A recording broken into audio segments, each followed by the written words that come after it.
SUV listrik premium dengan 3 baris kursi, kendaraan hybrid terbaru, mobil berteknologi range extender, hingga merek-merek baru yang mulai menyerbu pasar Indonesia.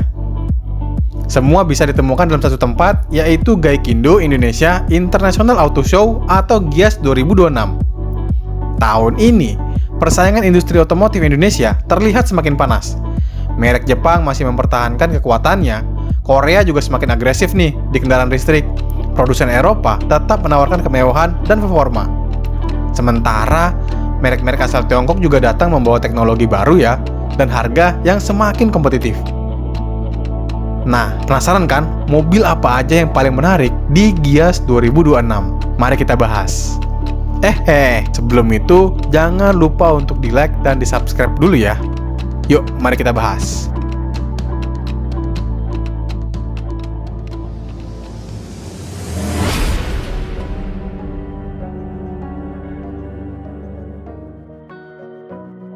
Teman-teman yang belum tahu, GIAS 2026 kembali digelar pada tanggal 30 Juli hingga 9 Agustus 2026.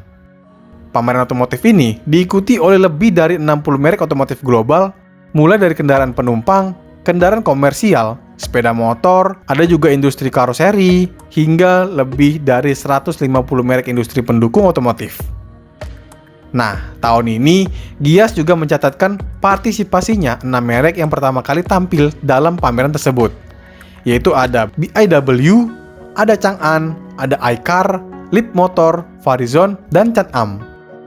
Nah, kehadiran berbagai merek baru ini juga memperlihatkan bahwa Indonesia semakin dipandang sebagai salah satu pasar otomotif penting di kawasan Asia Tenggara. Namun, daya tarik utama GIAS tentu bukan hanya banyaknya peserta ya.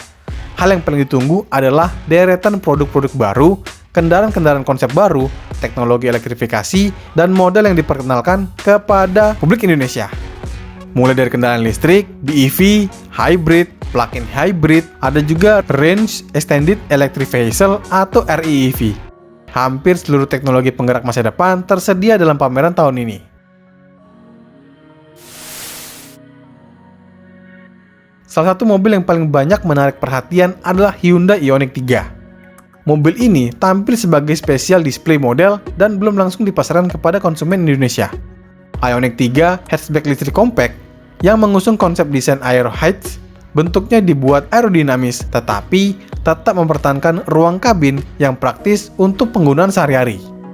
Identitas keluarga Ioniq terlihat melalui elemen pencahayaan pixel dan tampilan futuristik yang sudah menjadi ciri khas kendaraan Hyundai. Secara global, Ioniq 3 menawarkan pilihan baterai standar dan long range. Varian jarak jauhnya diproyeksikan dapat menempuh perjalanan hingga sekitar 496 km berdasarkan standar WLTP. Mobil ini juga menjadi salah satu model pertama Hyundai di Eropa yang menggunakan sistem infotainment plus connect berbasis Android Automotive. Namun, kehadirannya di GIAS belum berarti Ioniq 3 ini dipastikan langsung dijual di Indonesia ya. Hyundai masih dapat menggunakan pameran ini untuk memperlihatkan respon dan minat pasar terhadap mobil listrik berukuran lebih ringkas. Selain Ioniq 3, Hyundai juga menghadirkan Ioniq 9 sebagai SUV listrik premium dengan 3 baris kursi. Ioniq 9 menjadi kendaraan listrik terbesar dalam keluarga Ioniq dan ditunjukkan bagi konsumen yang membutuhkan kabin luas untuk perjalanan keluarga. Mobil ini telah diperkenalkan dengan harga mulai Rp1.490.000.000. Kehadirannya membuktikan bahwa kendaraan listrik tidak lagi hanya bermain di kelas city car atau SUV 5 penumpang, tetapi mulai masuk ke segmen kendaraan keluarga berukuran besar. Hyundai juga menampilkan prototipe kendaraan listrik 7 penumpang yang direncanakan untuk diproduksi di Indonesia. Langkah tersebut menunjukkan bahwa kebutuhan konsumen Indonesia terhadap mobil 3 baris mulai menjadi bagian penting dalam strategi elektrifikasi Hyundai. Berikutnya ada Honda Super One. Kendaraan listrik compact ini menjalani debut pertamanya di kawasan Asia Tenggara melalui GIAS 2026. Honda Super One menjadi bagian dari lini Honda elektrik. Namun, Honda tidak hanya menonjolkan efisiensi dan teknologi listrik ya, melainkan tetap berusaha mempertahankan karakter fun to drive yang selama ini menjadi identitas merek tersebut. Dari sisi desain, Super One ini memiliki dimensi ringkas dengan karakter yang cukup berani. Bentuk bodinya terlihat mengotak, tetapi dipadukan dengan bagian fender yang lebar dan berbagai detail bergaya sporty. Ukuran kompak membuat kendaraan ini berpotensi sesuai untuk kebutuhan perkotaan. Nah, mobil seperti ini mudah digunakan ya di jalan sempit, lebih mudah diparkir, dan tidak membutuhkan ruang sebesar SUV listrik. Namun tantangan terbesarnya berada pada harga. Jika Honda ingin Super One bersaing di pasar Indonesia, harganya harus mampu berhadapan dengan berbagai city car listrik asal Tiongkok yang telah lebih dahulu menawarkan spesifikasi dan fitur menarik. Honda belum mengandalkan harga murah ya sebagai salah satu daya tariknya. Nilai utamanya kemungkinan terletak pada kualitas rekayasa, pengalaman berkendara, desain, jaringan layanan, dan reputasi jangka panjang. Selain Super One, Honda juga menampilkan Prelude dengan aksesoris baru yang pertama kali diperlihatkan dalam sebuah pameran otomotif.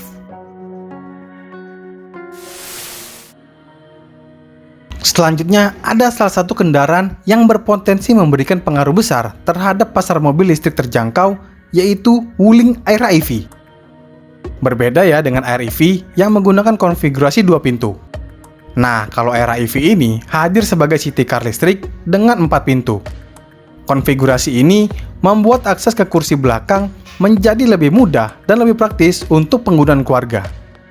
Aira EV memiliki panjang sekitar 3,2 meter dan radius putar 4,5 meter. Ukurannya sangat kompak sehingga cocok untuk mobilitas seharian di kawasan perkotaan.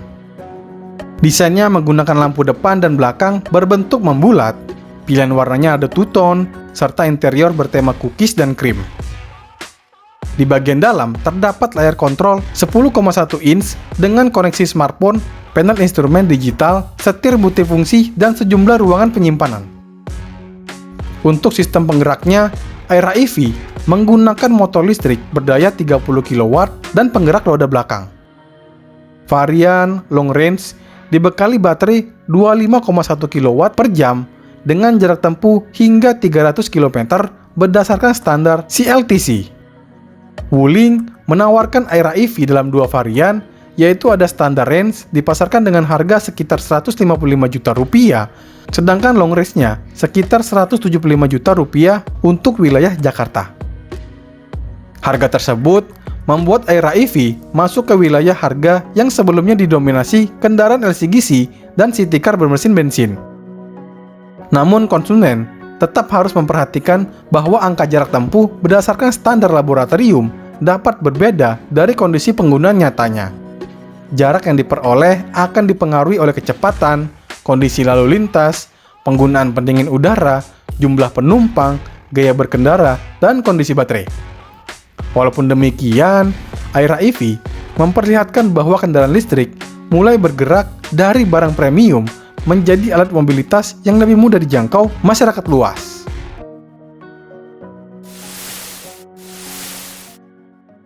Dari Wuling, kita beralih ke Mitsubishi dengan New X4 HEV. Model ini menjadi langkah penting karena merupakan salah satu produk hybrid terbaru Mitsubishi untuk pasar Indonesia. Mitsubishi menawarkan New X4 dalam varian Exit, Ultimate, dan HEV. Varian HEV dipasarkan dengan harga peluncuran sekitar 445 juta rupiah, sedangkan varian bensinnya dimulai dari sekitar 388 juta rupiah. New X4 HEV tetap membawa karakter SUV compact, tetapi mendapat sistem elektrifikasi untuk meningkatkan efisiensi dan memberikan pengalaman berkendara yang lebih halus. Mobil hybrid memiliki keunggulan karena pengguna tidak harus melakukan pengisian daya dari luar seperti pada kendaraan listrik murni. Baterai dapat memperoleh energi dari sistem kendaraan dan proses regeneratif braking. Motor listrik kemudian membantu mesin ketika mobil mulai bergerak atau membutuhkan tambahan tenaga. Teknologi tersebut cocok untuk konsumen yang ingin memperoleh manfaat elektrifikasi tetapi belum siap bergantung pada fasilitas pengisian daya. Namun, pembelian tetap harus menghitung selisih harga antara varian bensin dan hybrid. Penghematan bahan bakar baru terasa maksimal jika kendaraan digunakan cukup sering dan dalam jangka waktu yang panjang.